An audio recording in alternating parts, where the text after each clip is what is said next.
Hey, Groomy here, making a comeback with the Dokkan content, and today I'm going to be talking about why the 7th anniversary Super Saiyan 4 duo, these guys, is better than the God duo, also from the 7th anniversary, after they've received their EZA in this current ongoing 10th anniversary. For starters, I think for both characters, they have roughly the same categories, and both are pretty strong. Like you can see here how they're both unfused fighters, right? Because the gods fuse into Gogeta. And then you have Pure Saiyans, obviously, which is being led by Super Vegeta from the 10th anniversary, which is a really strong leader skill overall.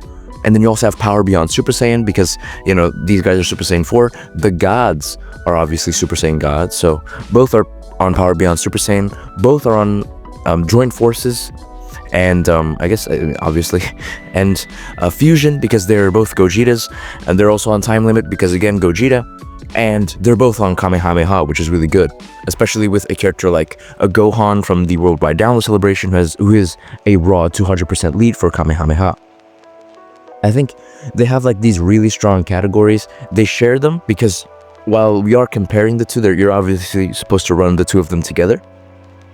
But the fact that they're on like some really important key categories at the same time, it obviously does really work for them. And for this comparison, it doesn't really matter. But again, like it's just really nice overall for these two characters. They can definitely be used on certain missions, especially difficult ones like Time Limit, in my opinion. They make it a lot easier. But they do have a few differences. For the Super Saiyan God duo, I guess we'll do them first, right? They're on Superheroes, Movie Heroes, and Realm of Gods, which is just a really wide-reaching combination. You don't really see that kind of variety, honestly. It's just a really strong mix of categories that allows them to be on a lot of teams and obviously adds on to the combinations that you can make with those teams where you can kind of mix and match with a lot more variety. Compare that to the Super Saiyan 4 duo where you have categories like Giant Ape Power, GT Heroes, and Shadow Dragon Saga, which I think is a bigger deal because while the gods are wider reaching in their categories, the Super Saiyan 4 duo do have categories that are updated a lot less frequently, which means that when they're this strong, they're obviously going to make a huge impact for those teams. And whenever you're forced to build a full team of Shadow Dragon Saga characters, you obviously have these guys. I guess they're one unit, but they're obviously working together. Having these guys does make it a lot easier. It makes those teams a lot stronger. It moves the needle forward for them. And for GT Heroes, the same thing goes, I guess.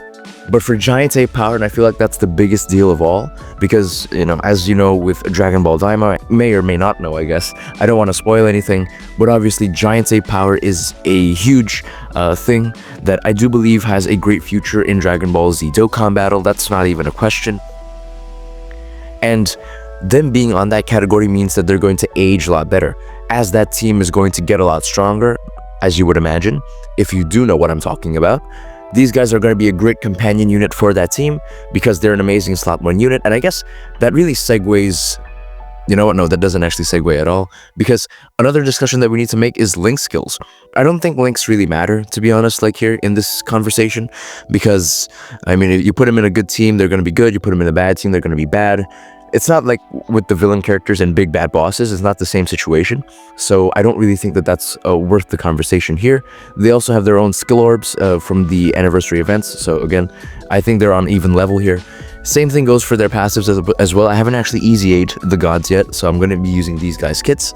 But they have the exact same kit at base form. So, you know, they're obviously amazing at slot 1 with the 77% damage reduction and the additional defense. And the guard, I believe they do guard. Yes, they do guard for 7 turns, which is really, really strong. And so I don't really think comparing these two characters' base kits really matter, especially after their EZA, because they're exactly the same, including their super attack effects. They greatly raise attack and defense for both ultra and regular super attack. So let's compare these two characters post EZA after transforming, because that's really where you can see a difference between the two characters. You take a look at a character like these guys and, you know, what they do. For starters, they obviously have an effect where they double Rainbow Orb change. I feel like that's pretty huge.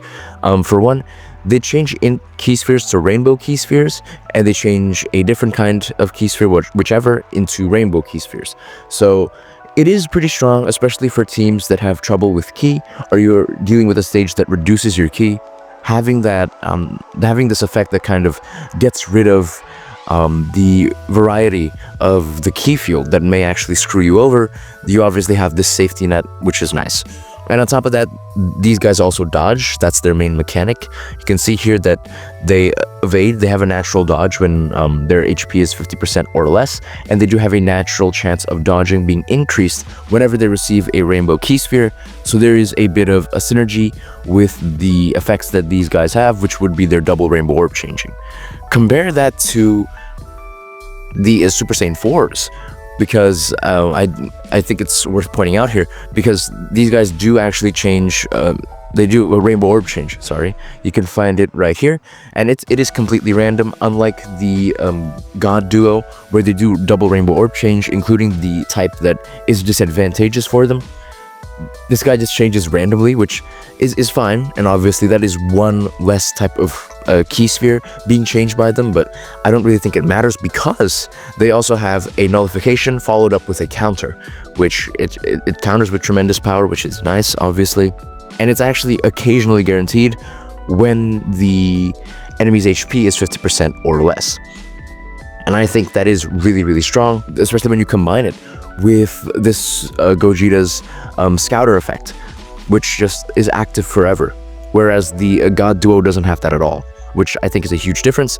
And that is why I definitely think that the Super Saiyan 4s are a lot stronger, right? For starters, again, they have a better aging set of categories, and they have a really good base kit, same as the gods though. But in terms of the post-transformation kit, I think Super Saiyan 4 Gogeta really pulls through, because not only does he have a counter, which is really strong, we've seen that with a Super Vegeta, where his counters are one of his main sources of damage, more than his additional super attacks, more than the combos that he gets when he is in his attacking turn. A counter is really, really strong, especially when you're countering a super attack, which in the current stage of the game can definitely one-shot a lot of characters. Obviously, Gogeta has a 77% damage reduction after transforming right away, which is really nice, but after that, I do believe that he only has guard to hold on to. Does he even have guard? Yes, he does have guard. He only has guard to hold on to, which I guess if you're stacking with this, if you're performing a lot of additionals, especially if you get the ultra super attack off with the massive raise for attack and defense for 4 turns, you are going to be fine for the most part defensively. But obviously having the ability to foresee an enemy's super attack and set up that counter, that obviously is a lot stronger, and that counter being a nullification, not just you taking raw damage. There is some value in that, because you compare it to the gods, right? They rely on dodging, and the issue with dodging is that nowadays there are more and more bosses that actually nullify dodge, which is really annoying. Obviously, you compare it with someone like UI Goku, who has a domain which nullifies the enemy's dodge nullification, so a double nullification right there, where essentially this effect can really pop off, and you can really see these guys dodge, especially clutch up in moments where your HP is 50% or less. And yeah, I guess that's a fair point, but how many times are you going to be running UI Goku? I think in a lot of cases, you're going to have a tough time lining it up, and it is much better to have a character like Super Saiyan 4 Gogeta, where regardless of the enemy, regardless if they dodge, nullify dodge or not, you're going to be able to withstand the stronger hits and even be able to pop off an important effect for the character. So I do think that Super Saiyan 4 Gogeta is a lot better. And, I guess that extends to the Super Saiyan 4 Duo as well. I'm not saying that the God Duo is bad at all. I definitely think that both of these characters are really strong and should be used in conjunction with one another, because they're basically designed as counterparts to one another. They're supposed to work together. And after transforming, they obviously have their own strengths and weaknesses, and it's a very slim difference. But I do think that the Super Saiyan 4 Duo is a lot stronger in the fact that they wait, sorry. I missed the fusion button twice there. That's a bit embarrassing. But I do think that Super Saiyan 4 Gogeta is a lot stronger, having those better categories, as well as the better passive after transforming as well. Obviously, for certain situations, the God Duo can definitely be better, especially in situations where you're working with a team with very rigid, not rigid, I guess, very clunky synergy that doesn't really work very well with one another. They share like one category and doesn't really work out.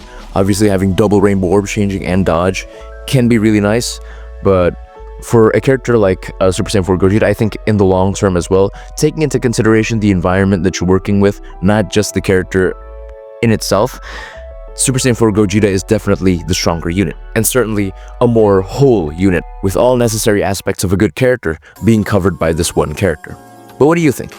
Let me know in the comment section down below what you think. I definitely would like to hear your opinion, and make sure to leave a like if you did enjoy this video, and don't forget to subscribe so that you're notified whenever I drop a brand new video. But yeah, I think that's gonna do it for this one. Bye, thanks for watching, never stay perfect, always get better. Peace.